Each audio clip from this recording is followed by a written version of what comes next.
আমি দেখতে পাচ্ছি আমাদের এই দেশের ভেতরে এক ভয়ঙ্কর ষড়যন্ত্রের চেষ্টা চলছে, এক ভয়ঙ্কর বিভাজনের চেষ্টা চলছে।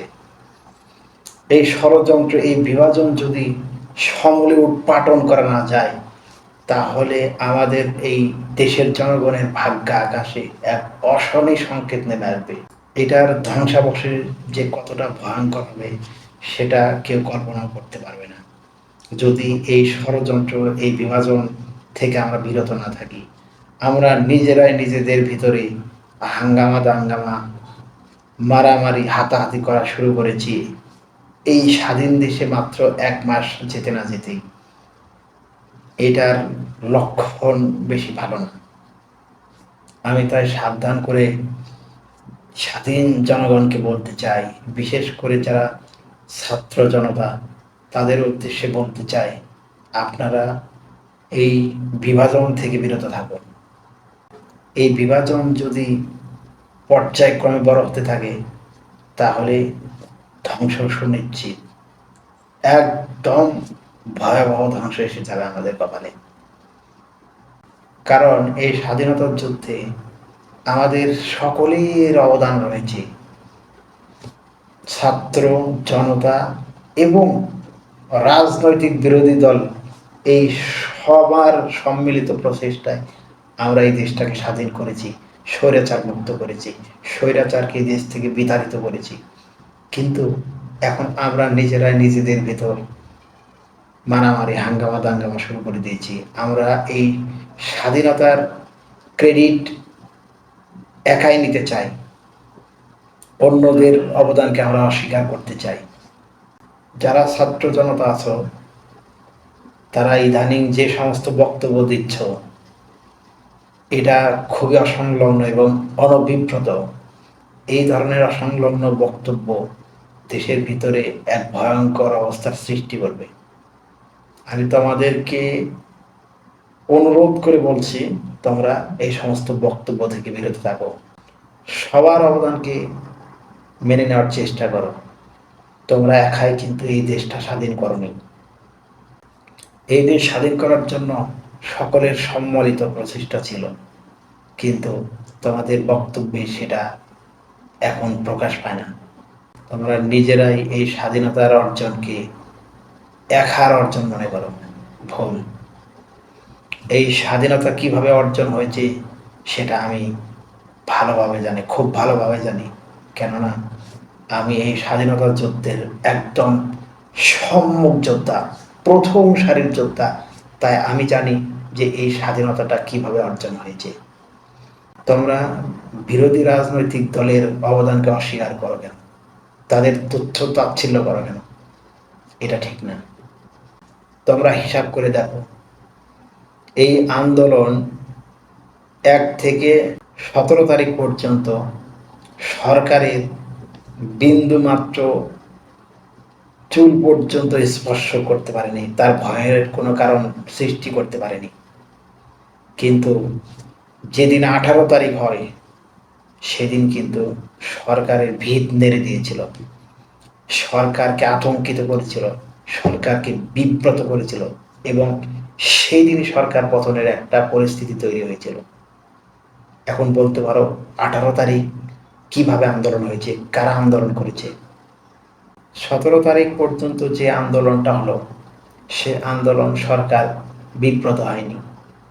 কিন্তু এই যে ধারাবাহিক একটা প্রক্রিয়া চলছিল, সরকার যখন ভাবলো এই আন্দোলন আস্তে আস্তে রাজনৈতিক দল হাত করে নেবে, কেননা একটা বিরোধী বৃহত্তম শক্তিশালী দল ছিল, তারা যদি হাত করে নিতে পারে জনগণকে সাথে নিয়ে, তাহলে সরকার পতন সুনিশ্চিত।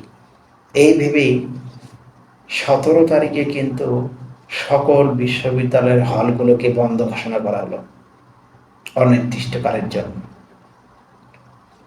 সেদিনই এই আন্দোলন শেষ হওয়ার কথা, কিন্তু আন্দোলনকে ধরে রাখলো কে? তোমরা যে অস্বীকার করো বিরোধী দলের অবদানকে, ওই বিরোধী দলেরাই কিন্তু এই আন্দোলনকে ধরে রেখেছিল 17 তারিখের রাত থেকে। তাছাড়া 17 তারিখে যখন হল বন্ধ ঘোষণা করলো, তখন অনেক ছাত্রছাত্রীরা বাড়িতে চলে গেল, যে যার জায়গায় চলে যাওয়া শুরু করলো। কেউ মামা খালার বাড়ি, কেউ নিজেদের বাড়ি চলে যাওয়া শুরু করলো। বিভিন্ন জায়গায় ছড়িয়ে ছিটে যাওয়ার চেষ্টা করলো এবং চলেও গিয়েছিল। আর আন্দোলন কিন্তু সেখানেই শেষ হয়ে যাওয়ার উপক্রম হয়েছিল। কিন্তু সেই দিন যে কমপ্লিট শাটডাউন ঘোষণা করা হলো, ওই কমপ্লিট শাটডাউনের কর্মসূচিটা কে পালন করবে? খালি ঘোষণা করলে কি হয়ে যায়?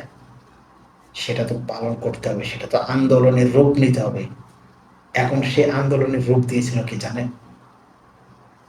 সে আন্দোলনের রূপ দিয়েছিল বিএনপি এবং জামাত। কথাটা তোমাদের শুনতে খারাপ লাগলেও এটাই সত্য। বিএনপি এবং জামাত সে আন্দোলনের রূপ দিয়েছিল। তার বাস্তব প্রমাণ তোমাদেরকে আমি বলছি। শনিরাকরা যাত্রাবাড়ি এরিয়াতে সেদিন সন্ধ্যাবেলা থেকেই শনিরাকরা যাত্রাবাড়ি থেকে যেই আন্দোলনের সূত্রপাত হলো, সারা রাত আন্দোলন চলল। পুলিশ সারা রাত গুলি করে, পুলিশ এবং র্যাব সারা রাত গুলি করে ওই আন্দোলনকারীদের রাস্তা থেকে সরাতে পারেনি। এখন বলো তো, ওই আন্দোলনকারীরা কে ছিল? বলতে পারবে? ওই আন্দোলনকারীরা কে ছিল? ছাত্ররা ছিল না, ছাত্ররা ছিল না, তবে ছাত্র দল ছিল এবং শিবিরেরা ছিল।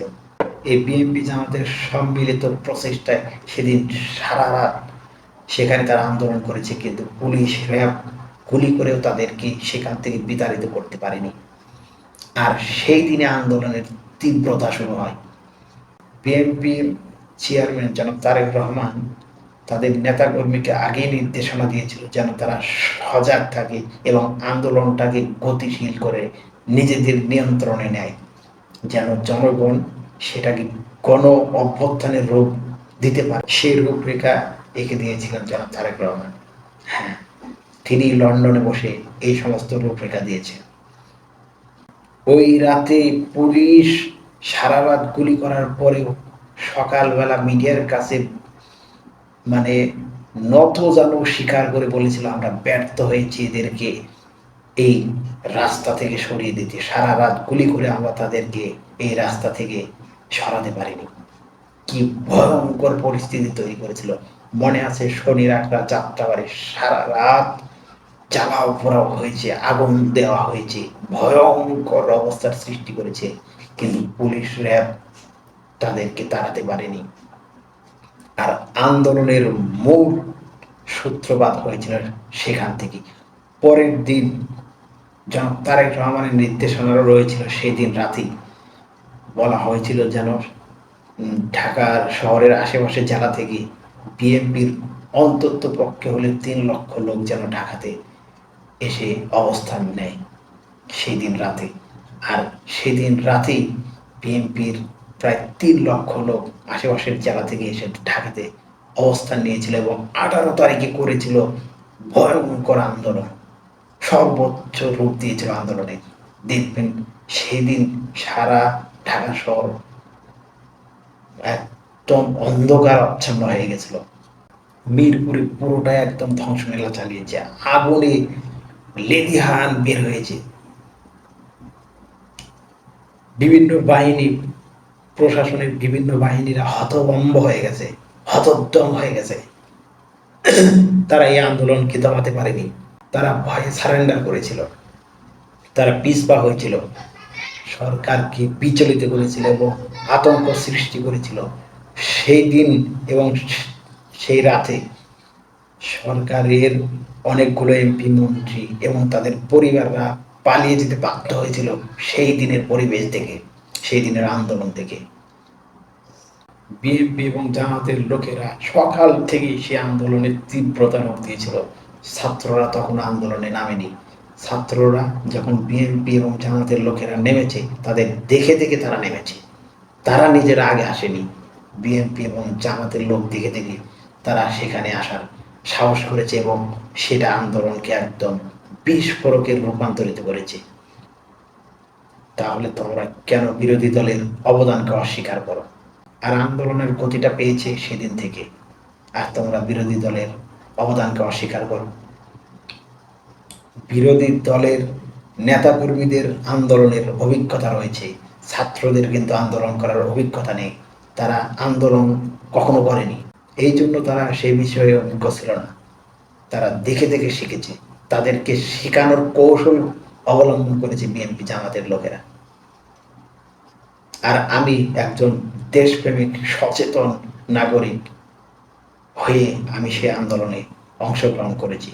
আমি আন্দোলন কিন্তু সেদিন থেকে করিনি, আমি আন্দোলন করেছি তখন থেকে 6 বছর আগে।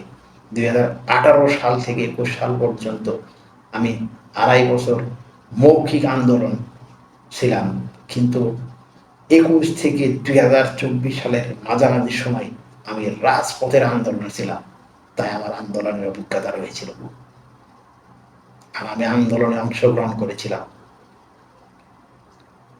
প্রথমে সকাল থেকে আমরা দেখেছি কোনো ছাত্ররা নেই, শুধুমাত্র বিএনপি জামাত এবং ওই তাদের সন্তানেরা সম্মিলিতভাবে আন্দোলন শুরু করেছে। তারপরে আমাদের দেখে দেখে ছাত্র জনতারা আস্তে আস্তে এসে আন্দোলনের রূপকে একদম চূড়ান্ত পর্যায়ে নিয়ে গিয়েছিল।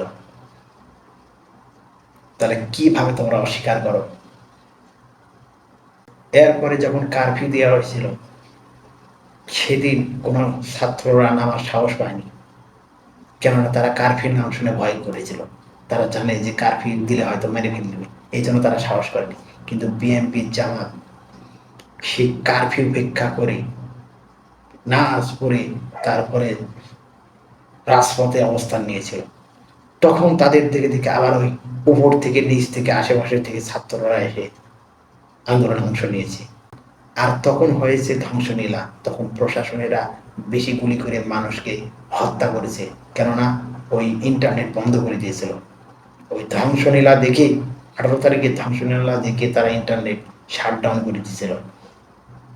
তারা এই আন্দোলনকে দমন করতে চেয়েছিল ইন্টারনেট বন্ধ করে, কিন্তু বিএনপি জামাত রাজপথে ওই কারফিউর ভিতরে ছিল বিদায় পরে তাদের দিকে ছাত্ররা এসেছে। তোমরা কেমন করে অস্বীকার করো তাদের অবদানকে? তারা গুলির সামনে দাঁড়িয়েছে, ছাত্ররা আগে গুলির সামনে যেতে পারেনি, যেতে সাহস করেনি, কেননা তারা আগেই বলেছি তারা আন্দোলনের সম্পর্কে অনভিজ্ঞ, তাদের ভিতরে একটা ভয় ছিল। কিন্তু তাদেরকে সাহস দেওয়া হয়েছে বিএনপি জামাতের পক্ষ থেকে, তারা সম্মুখে যুদ্ধ করেছে, তারা দেখে দেখে ওই ছাত্ররা তখন সম্মুখে যাওয়ার মতো উৎসাহ পেয়েছে। তো আমি সমন্বয়কদের উদ্দেশ্যে বলছি, তোমরা কারো অবদানকে অস্বীকার করো না। আন্দোলন কিভাবে হয়েছে সেটা কিন্তু আমি ভালোভাবে জানি। অতএব মুখ থাকলেই সব কথা বলতে হয় না, এমন দাম্ভিকতার সুরে কথা বলা উচিত নয়, এমন বক্তব্য দেওয়া উচিত নয়। যে বক্তব্যগুলো দেওয়া হচ্ছে ইদানিং সেটা অনভিপ্রেত, সেটা অসংলগ্ন। আশা করি বিভাজন সৃষ্টি করবেন না, তাহলে নিজেদের ভেতরে যখন ফাটল সৃষ্টি হবে তাহলে এই স্বাধীনতা রক্ষা করা যাবে না। এক সময় সবাই এই ধ্বংসে নিপতিত হব।